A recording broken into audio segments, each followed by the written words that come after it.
everyone. I'm Darian Gold, and welcome to All Things Pilates Season 6.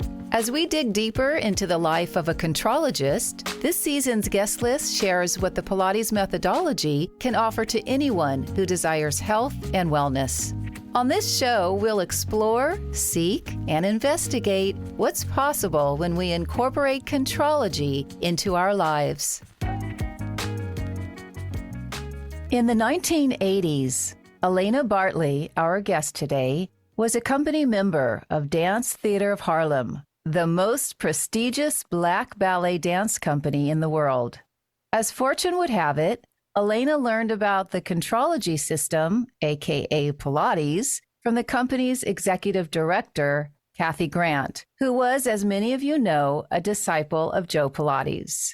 After spending 2 decades as one of the company's soloists, Elena transitioned to teaching Pilates and brought with her a dancer's eye for detail and a passion for movement.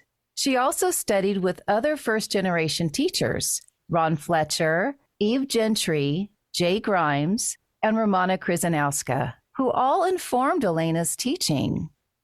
Hello, Elena. Welcome to the show. Hi, how are you? Thank you for having me. You are so welcome. It's great to see you again. It's been a minute since we've seen each other. I know. Thank you. Thank you very much. It's an honor to be here. Thank you. Okay, Elena, before we dive into your Pilates experience, especially learning the method from so many of Joe's disciples, how amazing was that? My question is, how did a Mexican ballet dancer living in Mexico get the opportunity to audition and then land a soloist role at Dance Theater of Harlem? Oh, wow. Oh, boy. I made myself the opportunity. I wasn't invited. I actually saw the company in a PBS special, and I just fell in love with the company. I just knew that's where I want to be. That's exactly what I want to be dancing in that studio, which was actually Studio 3 and Dance Theater of Harlem. I was just like, I had to be part of that. You know, I started thinking of going to New York, and one of my friends from the ballet company, very small ballet company in Mexico, wanted to go to New York too. So I didn't go to dance theater first. I knew that was impossible. I knew I wasn't black. I knew that, it was one of the most renowned companies, and I was just this little pea in the pod, not, Mexico, little, nothing. So, but that didn't take away from my dream when I just follow it. And one thing led to the other, but I did not go to dance theater. I went to SAB, so the School of American Ballet. SAB. Yeah. And that in itself was an accomplishment because I was 18 years old at that point, and they only accept 16 years old in the last level. So we begged the director through an interpreter that is like, you have to let us in. I mean, there is just no way that you cannot not let us in. And he's like, okay, come to the audition. He's like, no, if you seriously want to sing. I think no that just went like, okay, these kids are crazy. Let's see what happens.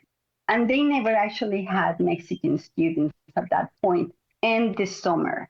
So we were kind of like the first ones, the pioneers. So we went there and we knew, that wasn't our place, but it was just experience. And I was there, I was determined to see where Dance Theater of Harlem was. So I find out, and there was a whole bunch of commotion, would not let me in.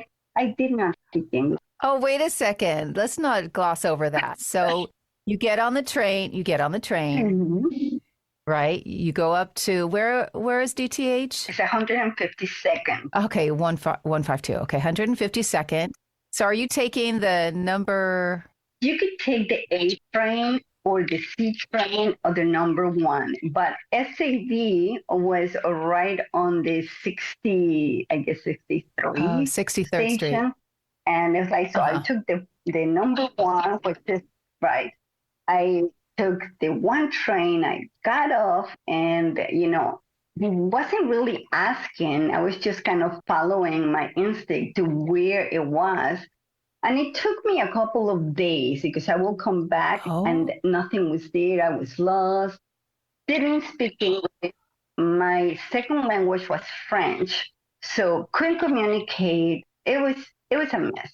So one day I said, okay, this is the last time. If I don't find it, okay, it's not for me. So I did, and guess what? I went in, and not just that, that day I saw somebody that I knew from Mexico. He didn't know me. I knew him. He was a principal dancer from the Mexican company, but he was Black, and he was already in Dance Theater of Harlem. He danced briefly in Mexico. And I was like, oh my God, I know you. You are. Oh, that was serendipitous. Yeah, I mean, so it was that day that I said, if not, then I quit. So he's like, wait a second, wait, stop. I was like, I just want to go in. I was like, I want to see what's inside. I want to see the company. He was like, oh my God, it's just way too much energy, girl. Hang it down.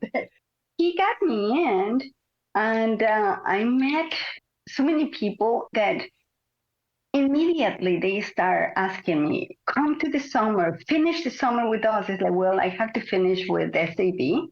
And as soon as I finish, I'll be here. It's like, but I don't have any much more money. Like, don't worry about the money. It's like, yes, I do worry. I can't. Oh. So, like, we'll figure something out. So, were you living at home with your parents in Mexico? In Mexico, yes. But were they a little concerned that you're in New York City? No, my parents were not that kind. My parents were, my mom especially, she was just so excited. I wasn't scared for myself. They weren't scared. They weren't scared. They weren't scared for you. We were just in the emotion that is like, oh my God, what unity. Oh.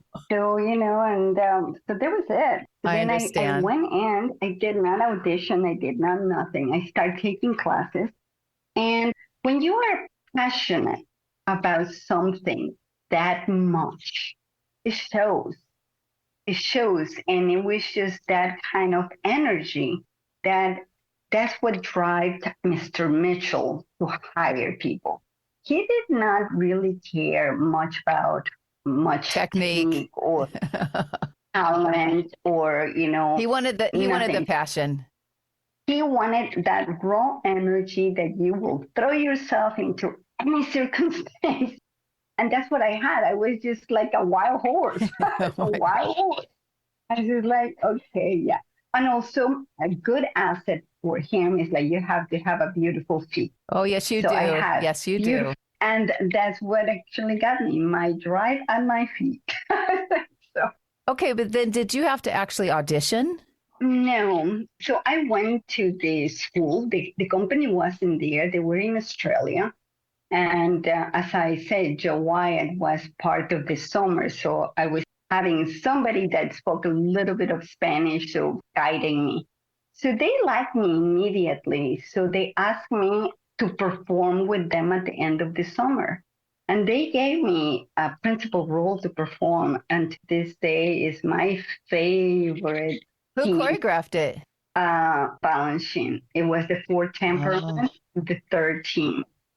So I performed that, and they recorded and they sent it to Mr. Mitchell that night. And the next Monday, I went to say goodbye. Thank you very much. It was lovely. And they say, like, no, we're offering you a contract. Oh my gosh. I don't understand. I'm like, no, I don't have any more money. I can't stay. It's like, no, we're gonna pay you. It's like, what? Oh my God, I couldn't believe it. I feel that same emotion that is like, oh my God. It's like, I'm not coming back. It's like, yeah. It was really amazing. Did you call your parents? Were you able to? Yeah. Let's see, what year is this? 1980? 1980. You and I ended up in New York. I was 19. Wow. I went 1979, I think I was there. Yep. Yeah, you get on the trains, you don't know what's going on, but you still do it because you're absolutely. You just have that drive. You just have like, okay, this is what I want, and this is what I'm going to do. Nothing is going to stop me for doing it. And but you have to have certain ingredients. You actually have to have that drive, but you have to be able to have the whole package. Your technique has to be good. Your body has to be good for whatever you're searching. I mean, you have to be realistic in those. I mean, my unrealistic thing is like I wasn't black. I was like, or black enough because I'm not black, but I'm brown. It's like, does that count? And apparently it didn't matter at that point, not for the women where a lot of them were as pale as me. There's so many shades of black. I didn't know that at the time. But for men, you had to be dark, but not for women. Oh, that's interesting. Why is that? I don't know. I guess it was the aesthetics of the company. I mean, they were all kinds of shades, though. I mean, all kinds of shades of different people, and they were so amazingly beautiful. I mean, I just believe it. And also, I am petite. I am very. I mean, for that kind of company. I mean, I had friends. Sierra Ward was one of the baby ballerinas. She was 16, and she was, how tall is she? Like almost 6 feet, and on point even. Oh, almost 6 feet flat. That's how tall some of them were. Lorraine Graves was even taller. So, and there I am. Wait, how tall are you? I'm 5'3". Oh, you're 5'3". And I have a very small feet, so it didn't matter much if I was on point or not. But, I was there and I danced a lot with them. And then right away, did Arthur Mitchell offer you a soloist job? No. I became an apprentice, and that was as you come in. Nobody really did come in, women, as soloists or principals. But the men, some of them did, but not the women. You always had to go through the ropes. It took a lot of work. A lot of passion. Where are you living at this point? In the very beginning, I was living with someone, but it just lasted maybe a couple of months. And then I remember those days. I see to get out of here. That's okay, though. I mean, I was already hired. I was making, I was so proud. $75 a week. Oh, boy. Oh. What can you get? Nothing. I lived really in a bad neighborhood. It's called Dykeman Street. It's in 200th Street, or right next to the subway. It's kind of Puerto Rican, Dominican. Right now, it's a different story, but back then it wasn't exactly, my cup of tea. But that was the only thing that I could afford. So I got one bed. Was that Spanish Harlem? No, it's a little bit past. It's called Inwood. Okay. It's close to the cloisters, but in the other side. Wow. So, but I mean, that's what it was. And I got there and it's fine.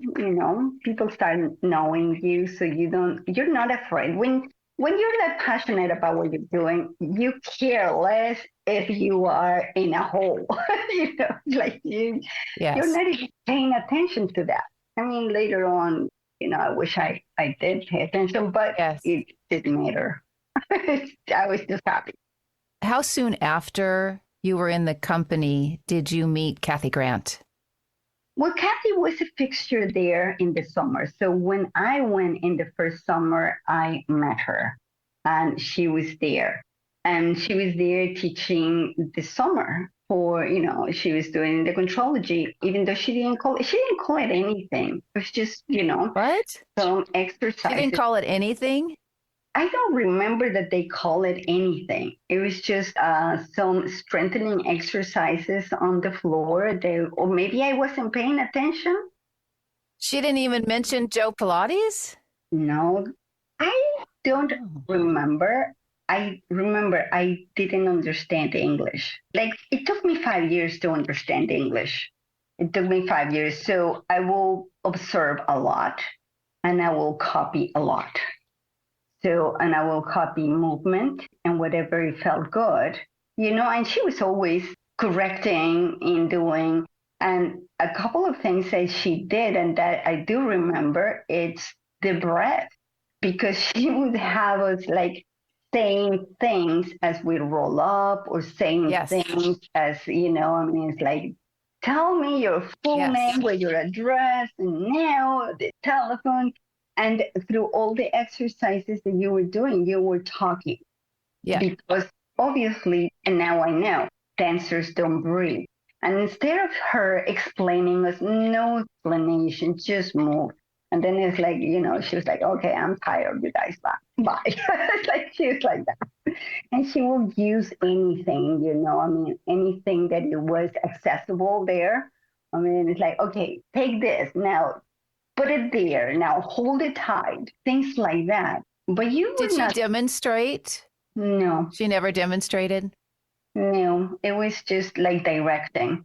And I was just following whoever was there. And I remember this girl, and she followed her a lot. She was one of the people that actually, the dancers that follow Kathy through the studio and all that. Her name is Iris Cloud. And she was one of the teachers at that point, and she was a dancer. She became again a teacher, and she knew the routine. So it's like I will copy her, and every morning that she was teaching in the summer, we will start with the same exercise. But I was familiar with those exercises because my teacher, my ballet teacher in Mexico, used a set of warm up that it was pretty similar to what Kathy had. Some of them were weird, and it was weird for me to talk through the exercise. Sure. But then, we say like, oh, this feels different. This feels easier. This feels more articulation. But you weren't paying attention as a dancer. You just want to get more turnout, legs higher, more pirouettes. Of course. It was later on that I started paying attention how Pilates and ballet technique were really a pair. And that was with Romana, really, not with Kathy. Oh, you will have those aha moments with Romana and instead of Kathy. Yeah, because I was serious by then with Romana. I knew that it was Pilates. I wanted to do Pilates, and I was actually in a track for professional training, certification, what they call. So then I was like, oh, wow, this feels good, this doesn't. And then, through my curiosity as the same thing as you, I am also a very nerd about movement. I am totally a nerd. I mean, I am a bonehead, I'm a nerd, very curious about movement. So I will experiment too and why does it feel like this? Why doesn't it feel like that? Then one of the aha moments in here, and that started for me to pay more attention, was that I got really strong. But one of my features in dance was my arabesque, my leg extension to the back. My leg extension to the back, because I'm a loosey-goosey on my lumbar spine, was very high. And so that was good. And I got so strong and my back got dropped. And it's like, that can't happen because, as you know, you are featured with that talent. And if you don't have that, you might lose your job because you become an average. Everybody's strong. Everybody can do. You have to be singled out. So I started thinking, why is that? So I'm going to start playing with how I'm doing this and probably pay attention of the extension. Had you made it to the apparatus yet at this point? Yes, at this point I have. Yeah, with Romana. So I started experimenting. I finished my certification teacher training in many years because I was still dancing. And, my story about getting into Pilates was different. I didn't have the money. I mean, making $75 a week is nothing.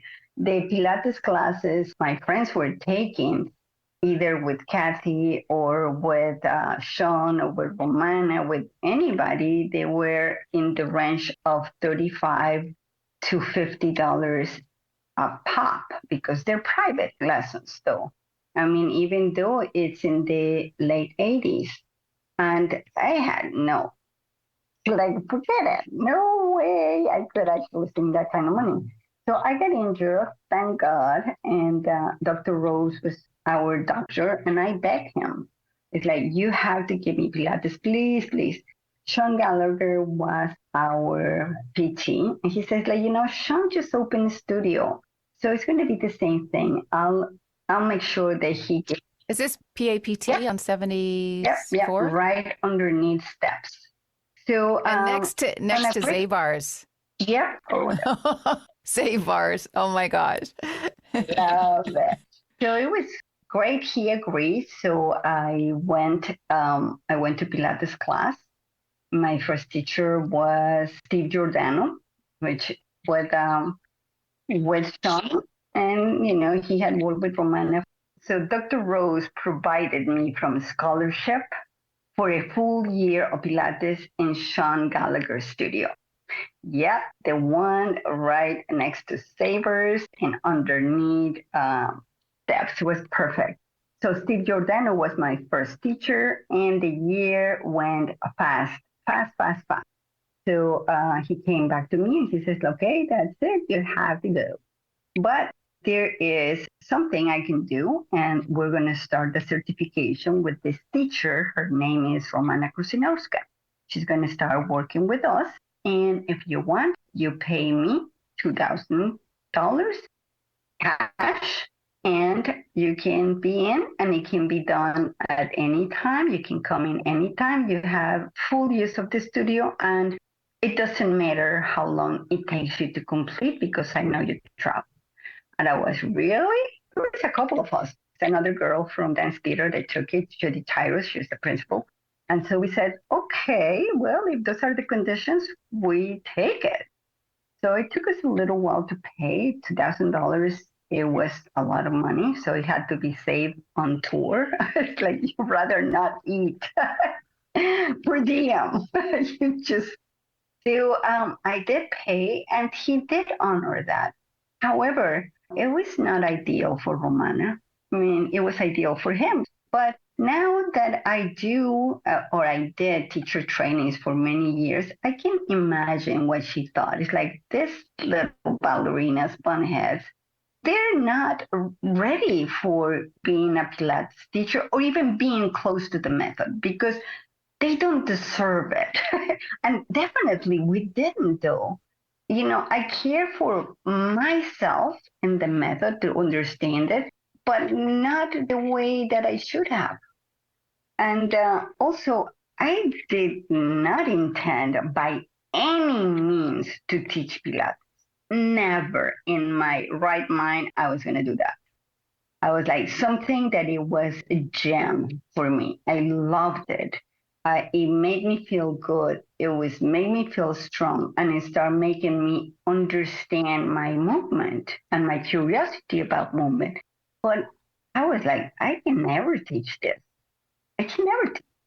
And because you wouldn't know how to break it down, or what do you mean you couldn't? Well, I just didn't think it was for me. I thought, I was a ballerina and I'm going to teach ballet. But one thing led to the other, and many years later, I started teaching Pilates instead of ballet. And that's when I started in Mexico. Well, I mean, I did work with Sean, my apprentice, years. I think it was like a year that I worked in his studio. Is this 1991, 92? Yeah, it must have been because I didn't have my kids yet, and I was, I guess it must have been 92. Yeah, I stopped dancing in 92. So that's when I finished my certification, and I did a full year of apprentice in his studio, and Bob Lickens was the main teacher there. He just had moved from Romana. And I was different, though, from Romana. Romana was at Drago's, right? Yes.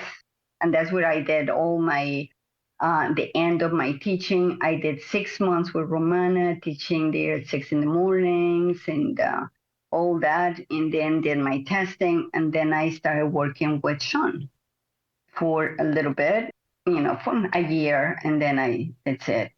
I took off. Did you go back to Mexico? No, I went to Thailand. I had 2 kids by then.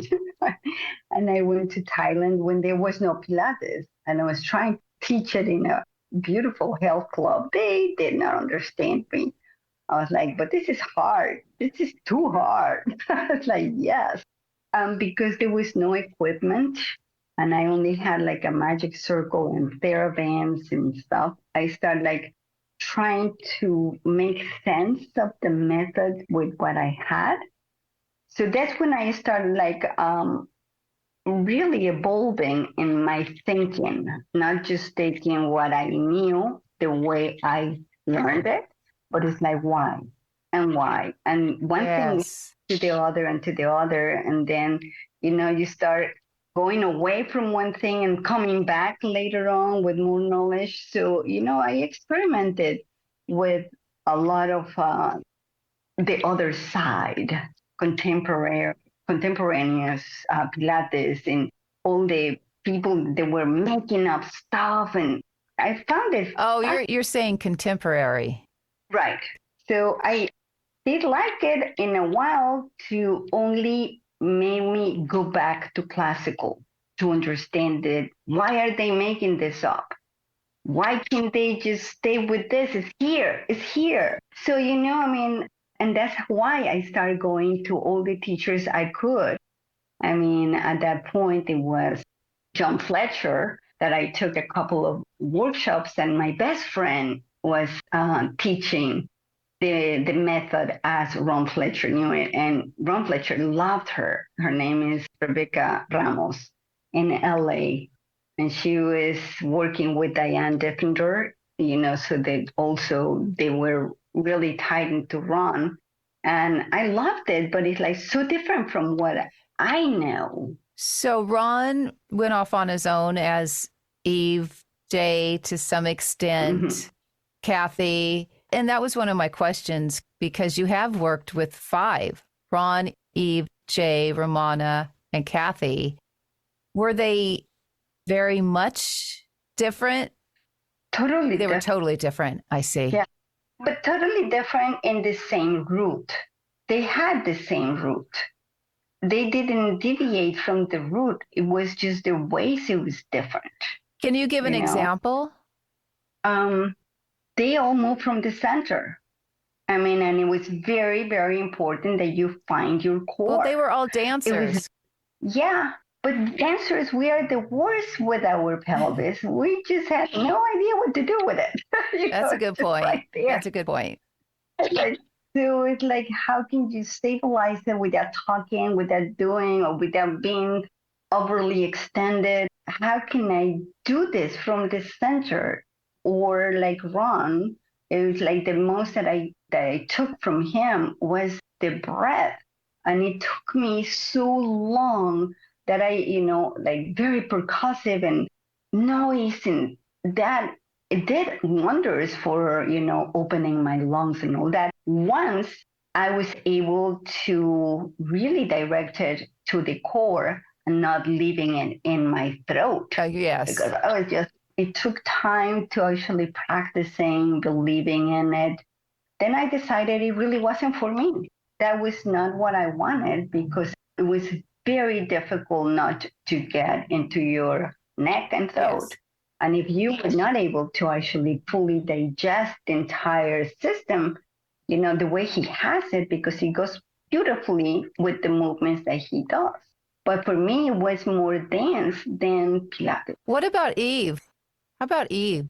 It was the reverse. Eve was all about the pre-Pilates. From the walk, from how you're walking, pay attention to how you're placing your heel and then your foot. Then you see that's first. That's not ballerina first. That's not Pilates stance. It's your walk. It's how you march.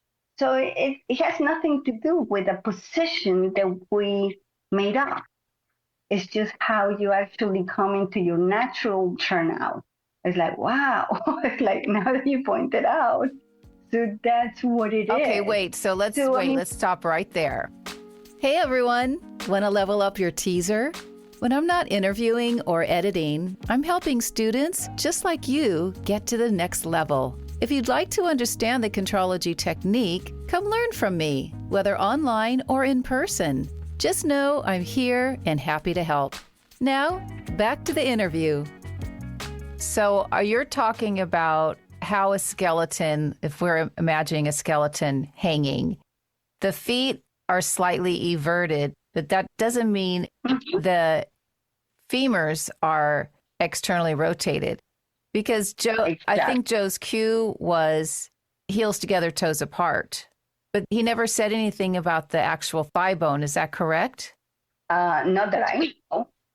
Eve would have you walk. Mm-hmm. So there's a very slight eversion of the feet, but your thigh bones are forward? It depends on your body structure. So, I mean, this was actually a revelation for me because she didn't say anything. She's like, just walk, keep walking. And then it's like, well, everybody's walking, heel, toe. Only dancers walk toe, heel. Right. It has nothing to do with walk, It's like, so then, the natural heel, put your heel on the floor, just like stop right there. And then look how your toes are not pointing forward. Otherwise, you're going to be toe-heel instead of heel-toe. And that is your stance. Those are your stance. You don't have to turn out more. You don't have to squeeze your butt. You don't have to do anything. Just structurally and biomechanics, that's what it is. Did Eve not spend a lot of time, as Romana did, talking about squeezing the glutes? No. And also, I mean, the few times that I went, it was all about just the pre-Pilates. Did not, because I was not really doing a certification. I was just doing workshops that she was offering. Did Eve talk about Joe Pilates? Yeah. Okay, so not so much Kathy, but Eve spent some time. Well, I mean, I don't know, Kathy. I remember I didn't understand English. That's a good point. Yeah. At this point, I understood. Could have said everything about him. You wouldn't know. No idea what you're talking about. 5 years later, the first thing I understood is it doesn't make sense. And I was like, I understand that. That was my first word. And it never made sense. So, but Eve, of course, I mean, it's like, this is because of this and this. I mean, she was breaking it down for us. It's not like she was going to stop there, but it's like, it's easier if you give it in small bites. You have to start from here. And then from here, it's going to develop into, the position or into how you're going to do the roll of the 100, everything. I mean, she worked with that. But to get to that, you had to go through hoops. But then, that didn't mean that you had to stay there for it. No, you just go through it. And so, and then, of course, there is the other side of the coin, which is like, don't do anything, go hundreds. That's it. It's like, wait a second. I mean, it works for certain people, but not for everybody. If you have clientele that is not ready. Full stomachs and they never move. Yeah, you can't give them 100. You can't just start from, that and expect them to get better. So now you had Ron, Eve. Did you spend time with Jay in his program, or was this before he started his program? No. That was after. That was actually one of the last. It took me two years to complete the program for some unfortunate reasons. But anyway, that it wasn't unfortunate after all, because then it took me to repeat it and to finally being able to understand it better. So it was a blessing in disguise. Right. After all. Right. However, no, she is more than just move. Don't talk, move, move, move, move. At that point, it was good for me because I could get to analytics, Yes, you of know. course. You're a ballet dancer. Exactly, but sometimes that works against you. It's Yes. like move. Yeah, it's like, and don't talk, just move. That was So Romana. yeah, and it's like you're not giving a lecture, just move. You're not So giving a lecture. That's good. they don't care. And Yes. yes, they don't care. They don't care. They want to do a workout. This is a workout. Even though for me, it wasn't just a workout, but it is a workout. It is a workout. And it was intended to be a workout. It's an amazing workout that it has so many layers and so many things to offer. Everybody can do Pilates one way or the other, but you have to learn it. You have to take the time. Let me ask you something, Elena. The Pilates method is taught a certain way here in America. And I was wondering, is there a difference between America and that of Latin America? Are there differences?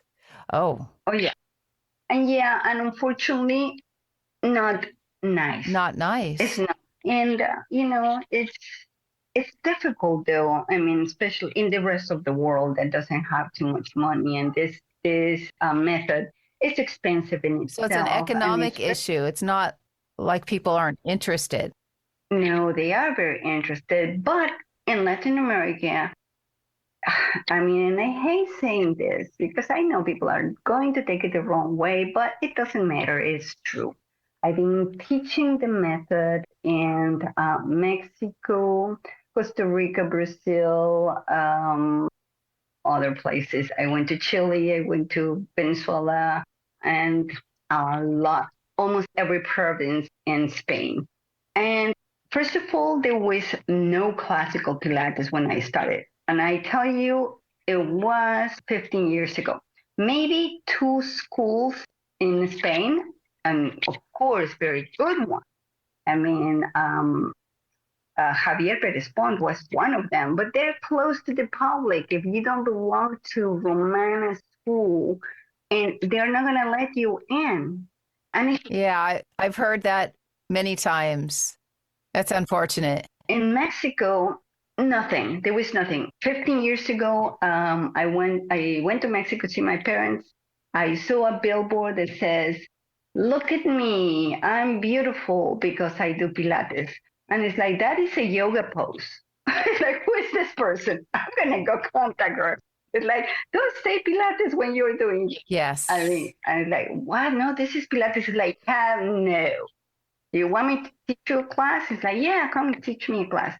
I go to the studio and they have candles everywhere around the reformer and the lights are off. Oh my. Okay. That cold is like, oh, that's how we do Pilates. It's like, what? Turn the lights on. Oh my gosh. It's like, I'm going to teach you what I know. It's like, who do you know this from? It's like, this is what I learned from Romana. But it had been many years after, though, and I was already in my quest of learning more. So anyway, I started teaching teacher trainings because they did not get it. And when people would come to Mexico, but speak English, Mexicans did not speak English. Right. So how can you translate scoop then? Or how can you translate those little nuances? I was like, wait, I even had to relearn to speak Spanish in Pilates. And I did, a huge research on how can I translate it. Yes. That was one of my questions. That must be really challenging. It was very challenging, especially when I learned Pilates in English. However, the Pilates method is in English, and you have to respect the names in English. It's just like ballet. You say it however you want. Butcher it if you want, but learn it in English. I can give you the translation, but do not say it in Spanish.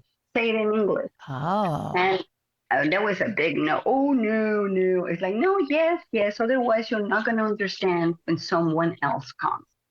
It has taken me almost 20 years to make them understand. And they made up Pilates. They made it up. And it was because of the lawsuit in the 2000s. Yeah. You can't say that it wasn't Oh Pilates. my gosh, that just changed the course so drastically. Horrible.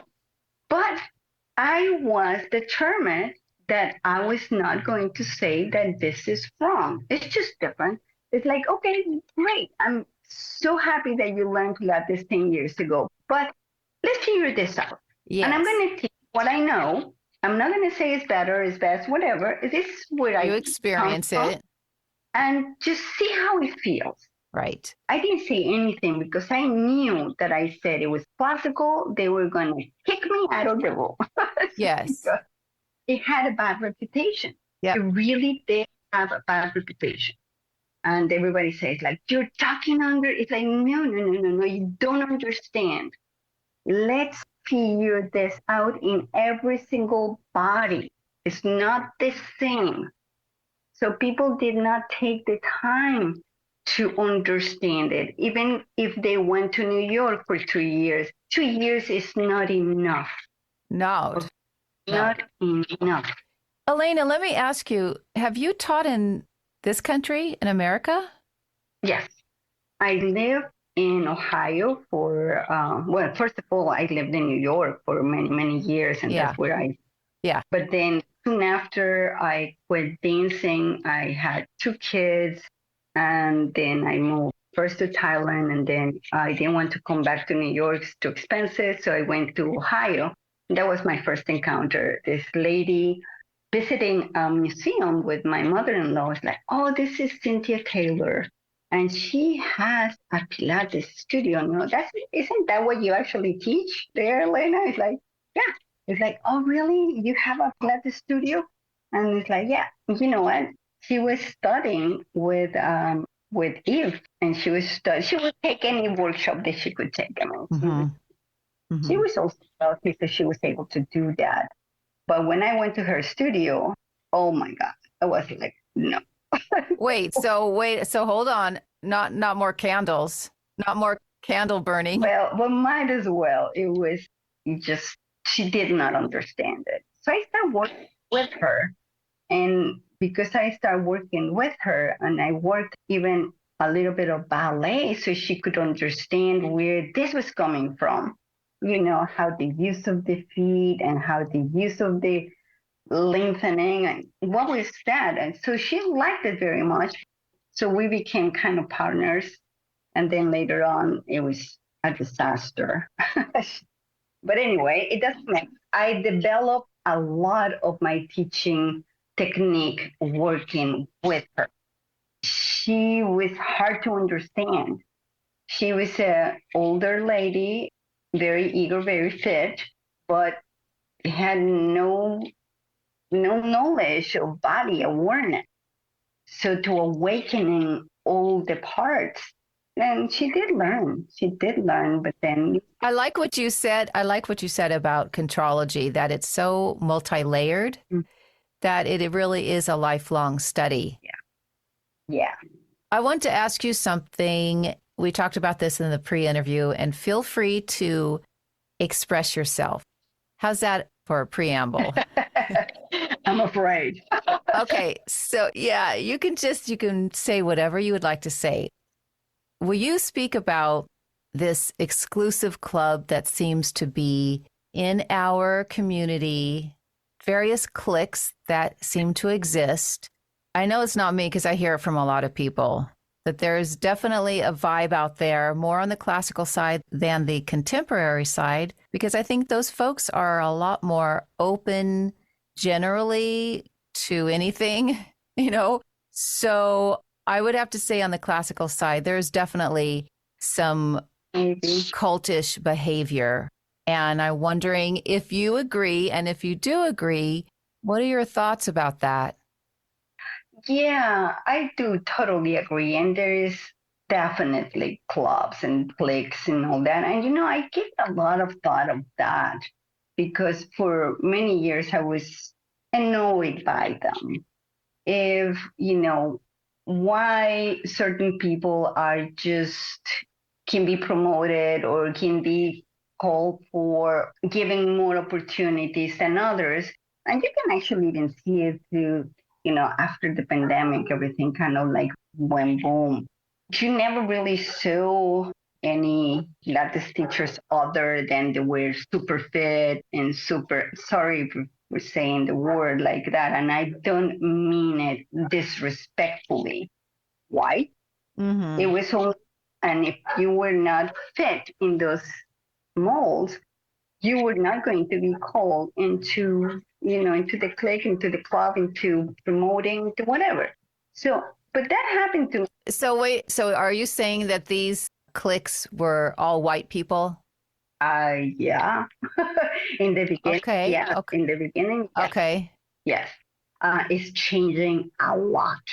You see now all different colors, all different shapes of people, and a lot more races in it. Still not as much as I would like to Latin Americans that live in Latin America, not Latins that live in the United States.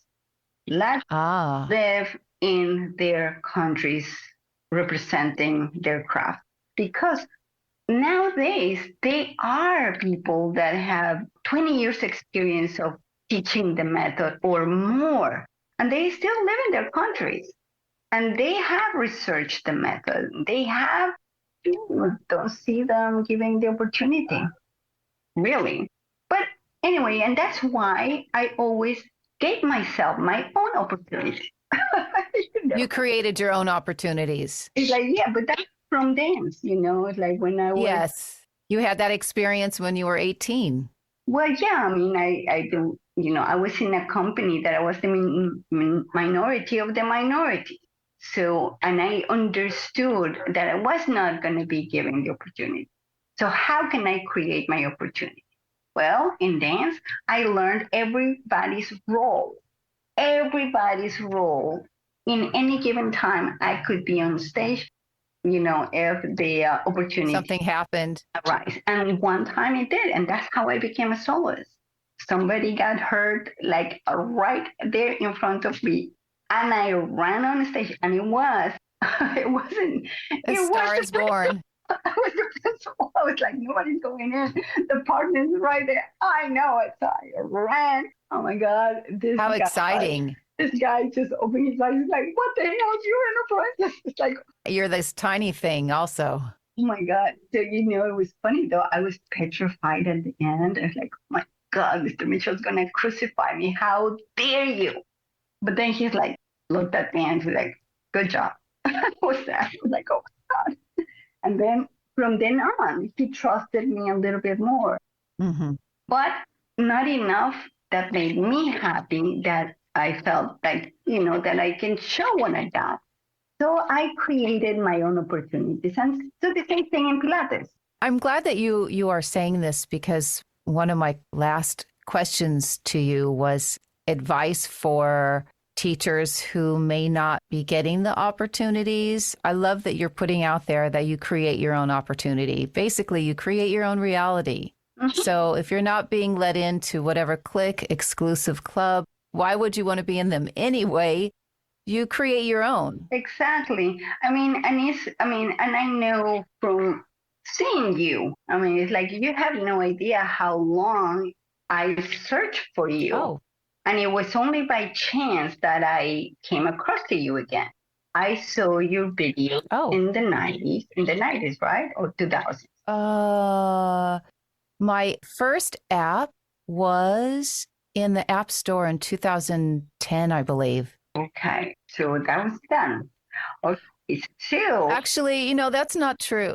I think I had videos out there beforehand. I can't remember because it's a long time ago. But I didn't know you were searching for me. You were searching for me? Well, yeah, because, I saw the video. I loved the video. I wanted to be that person in that video. It's like, how can she do that? It's like, it felt amazing. I was like, I want to feel like that. I want to look. I mean, I understand how it feels just by looking at her. I want to know more. How can I?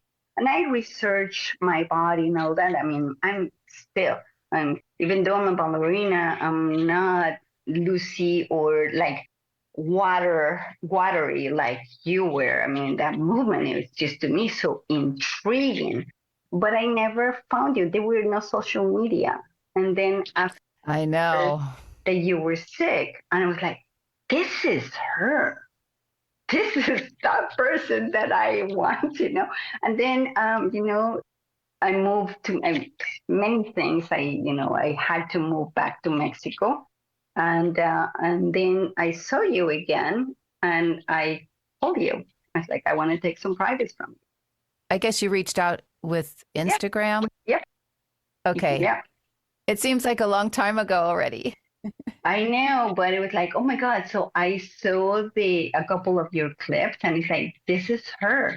And I just thought, you just see people out there and you just kind of like idolize them, and you just like, she must be a star. She must be, how come she's not in any of the platforms? Have I ever been invited? That would be a very, very hard no. But that's what I mean. It's like, your passion for detail is amazing. Thank you. And it conveys the platform still. It's like, why can't they have her so I can actually follow her in those classes? And if I want more, then I can reach out to her. Then it doesn't happen.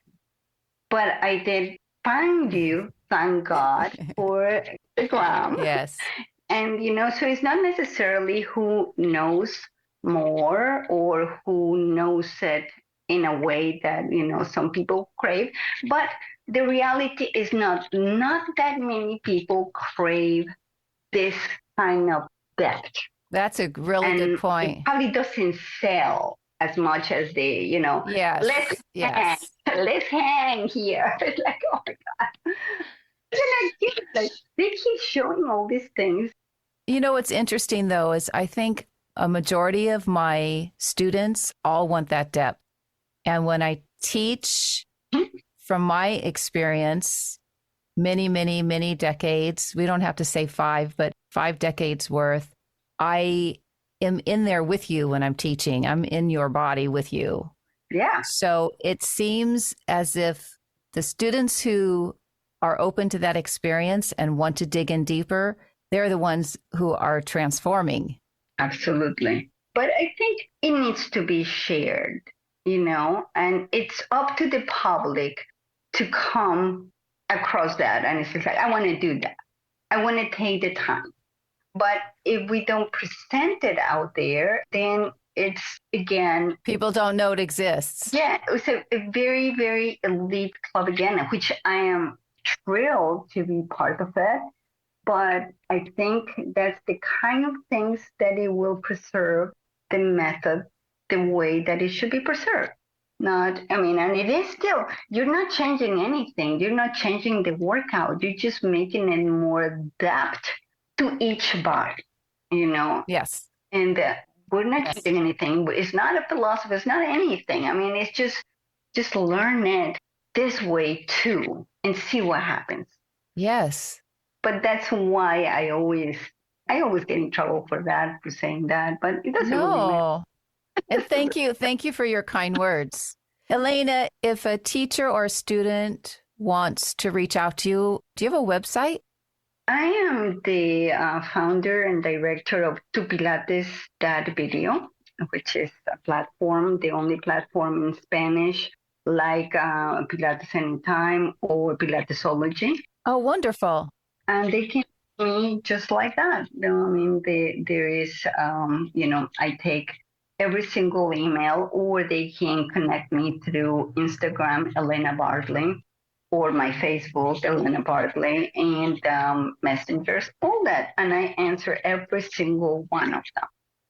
All right, Elena, thank you so much for your time today. And I'm so glad that you're one of my students and a friend, and I hope to see you in Mexico at some point soon. Absolutely. I'd be so delighted for you to come.